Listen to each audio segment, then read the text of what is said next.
દિલ્હી ખાતેથી ઉચ્ચ અધિકારીઓની ટીમ જામનગર ખાતે પહોંચી ગઈ છે। મહત્વના સમાચાર સામે આવી રહ્યા છે, જ્યાં દિલ્હી ખાતેથી ઉચ્ચ અધિકારીઓની ટીમ જામનગર પહોંચી છે અને ભારે વરસાદ બાદ સ્થિતિનો તાગ મેળવવા માટે આ ટીમ દિલ્હી ખાતેથી જામનગર પહોંચે છે। જામનગરનું વહીવટી તંત્ર હાલ એલર્ટ મોડમાં છે।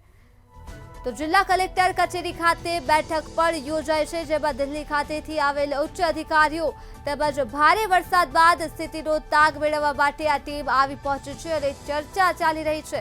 જામનગર ખાતે આ ઉચ્ચ અધિકારીઓ આવ્યા છે દિલ્હી ખાતેથી, ત્યારે હાલ જામનગરનું વહીવટી તંત્ર એલર્ટ મોડમાં જોવા મળી રહ્યું છે। જામનગર ખાતે ભારે વરસાદ વરસ્યો હતો, જે બાદની હવે સ્થિતિનો તાગ મેળવવા માટે આ ટીમ દિલ્હી ખાતેથી પહોંચી છે, જેને લઈ જામનગરનું વહીવટી તંત્ર પણ એલર્ટ મોડમાં જોવા મળી રહ્યું છે। બેઠકનું આયોજન થયું હતું, જે જિલ્લા કલેક્ટર કચેરી ખાતે યોજાઈ હતી। તો આ મુદ્દે જ આપણી સાથે સંવાદદાતા સાગર સંઘાણી ફોન લાઈન પર જોડાઈ ગયા છે। જી સાગર, દિલ્હી ખાતેથી ઉચ્ચ અધિકારીઓ જામનગર પહોંચ્યા છે, શું છે વધુ વિગતો?